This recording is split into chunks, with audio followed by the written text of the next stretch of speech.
এই প্যালেসটি বিখ্যাত বেঙ্গালুরু প্যালেস নামে পরিচিত।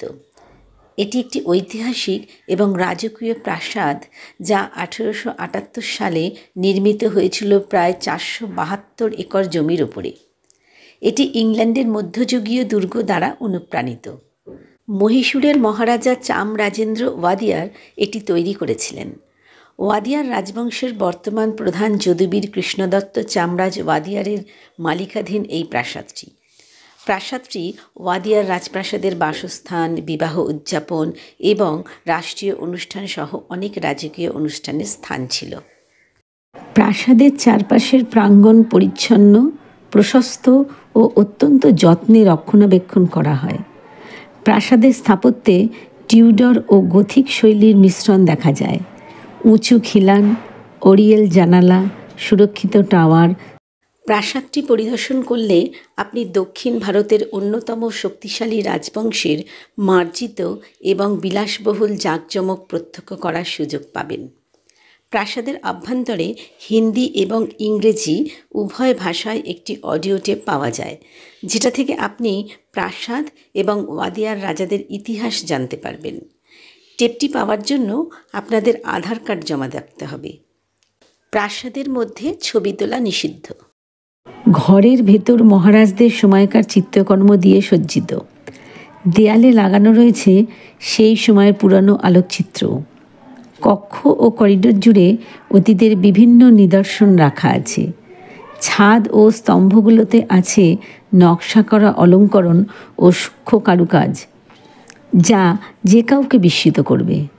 ছাদে ঝোলানো ঝাড়বাতিগুলোও পুরনো ও নান্দনিক। উপরতলার করিডোর ও ভেতরের খোলা চত্বরের দিকে মুখ করা পথগুলো সুন্দর কারুকার্য করা ধাতব রেলিং দিয়ে সাজানো। প্রাসাদের নিচের অংশ জুড়ে ছড়িয়ে থাকা সুচারুভাবে পরিচর্যা করা সবুজ গাছপালা পরিবেশকে আরও প্রাকৃতিক ও মনোরম করে তোলে, যা এই প্রাসাদের অনন্য বৈশিষ্ট্য। আজ আমরা ব্যাঙ্গালোর বেড়াতে চলেছি। মহীশূর থেকে ব্যাঙ্গালোর যাচ্ছি। আমাদের আগের ভিডিওতে মহীশূর বেড়ানোর গল্প ইউটিউবে দেওয়া আছে। মহীশূর থেকে সকাল 8টায় মালগুড়ি এক্সপ্রেস করে 10:50 KRS ব্যাঙ্গালোর সিটি জংশনে নেমেছি। এসি চেয়ার কারের ভাড়া মাত্র 315 টাকা। স্টেশনের আশেপাশে অনেক হোটেল আছে। একটা অটো ভাড়া করলে আপনারা যেমন হোটেল চাইবেন ওরা তেমন হোটেল পাইয়ে দেবে। আমরা উঠেছি স্টেশনের কাছে হোটেল 5 স্টারে। নন এসির ভাড়া 1500 টাকা পার ডে আর এসি 1800 টাকা পার ডে।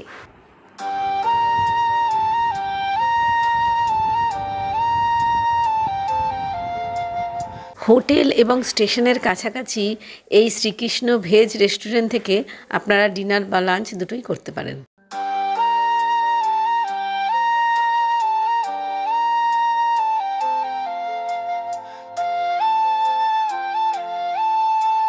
বাবু শ্রীধরের গাড়িতে করে আমরা বেঙ্গালুরু ঘুরছি। ফোন নাম্বার স্ক্রিনে দিয়ে দিলাম। এবার বেঙ্গালুরু ইস্কন মন্দির। এই মন্দিরটি ভারতের বৃহত্তম কৃষ্ণ হিন্দু মন্দিরগুলির অন্যতম। এই মন্দিরটি শ্রী রাধা ও কৃষ্ণের প্রতি উৎসর্গিত। এটি উত্তর বেঙ্গালুরুর হরে কৃষ্ণ হিলসে অবস্থিত।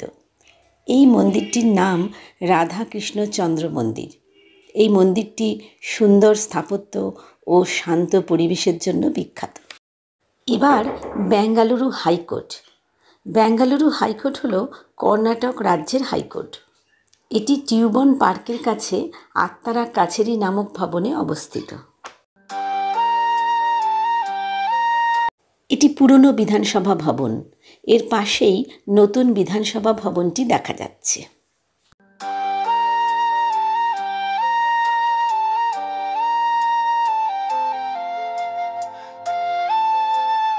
এটি নতুন বিধানসভা ভবন।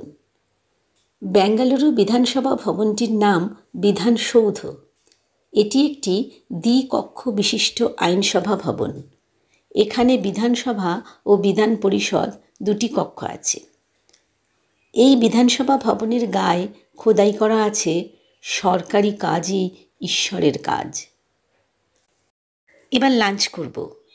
পাশেই একটি নিরামিষ রেস্টুরেন্ট থেকে বাঙালি নিরামিষ 6 পদ বিশিষ্ট থালি পাবেন মাত্র 150 টাকায়।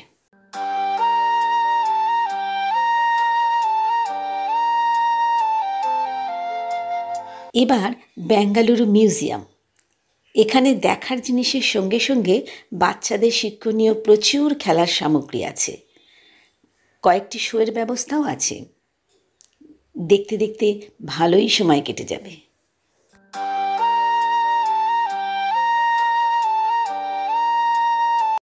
এটি বিজয় মালিয়ার বাড়ি, ছাদে হেলিপ্যাড দেখা যাচ্ছে। বনসাই বাগান, এটি লালবাগ বোটানিক্যাল গার্ডেনের একটি অংশ। এখানে দেখতে পাবেন 40 থেকে 50-60 বছরের পুরানো গাছগুলি ছোট একটি টবে বা পাত্রে বসানো আছে। দেখতে দেখতে আপনার মন বিস্ময়ে ভরে উঠবে। কি অপূর্বভাবে বড় বড় গাছগুলিকে বনসাই করে রেখেছে দেখুন।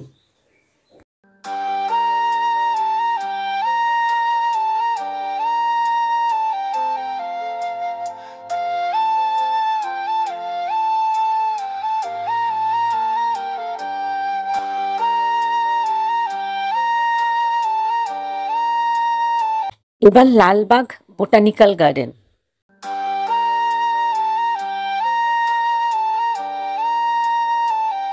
অনেক বড় জায়গা, পায়ে হেঁটে ঘুরে দেখা প্রায় অসম্ভব। ছোট ব্যাটারি চালিত গাড়িও আছে, সেটি ভাড়া করে নিতে পারেন। আর পায়ে হেঁটে ঘুরতেও খারাপ লাগবে না। বড় বড় গাছের পরিষ্কার পরিচ্ছন্ন বন, সুন্দর করে সাজানো, মাঝে মাঝে বসার জায়গাও আছে। ফুল গাছের জন্য আলাদা ঘেরা বাগান।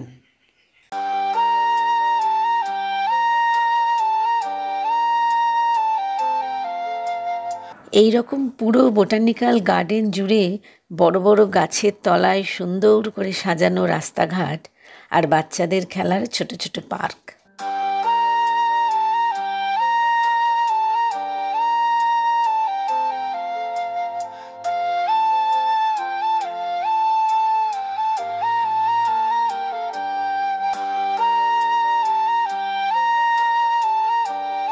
ভেতরে একটি প্রায় সমতল পাহাড়ি ক্ষেত্র আছে, পায়ে হেঁটে ওপরে ওঠা যায়। এই স্থানে বসে খুব সুন্দর ছবি তোলা যায়।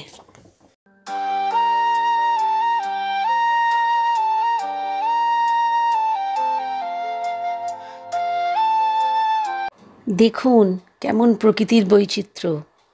রাস্তার একদিকে মাটির উপরে মাথা তুলে দাঁড়িয়ে আছে বোটানিক্যাল গার্ডেনের বড় বড় গাছ, আর অন্যদিকে শক্ত পাথরের চ্যাপ্টা পাহাড়। পাহাড়ের ওপরে হাজার হাজার পর্যটক তাদের ইচ্ছে মতো ঘুরে বেড়াচ্ছে, ছবি তুলছে।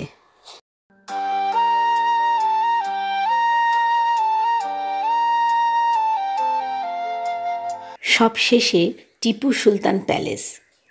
কথিত আছে এই প্যালেসে টিপু সুলতান গ্রীষ্মকালে বাস করতেন।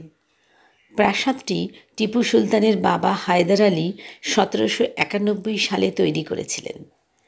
টিপু সুলতানের মৃত্যুর পর এটি ব্রিটিশদের প্রশাসনিক সচিবালয়ে পরিণত হয়। বর্তমানে এটি একটি জনপ্রিয় পর্যটন কেন্দ্র, যদিও সংরক্ষণের অভাবে এটি প্রায় ধ্বংস হতে চলেছে।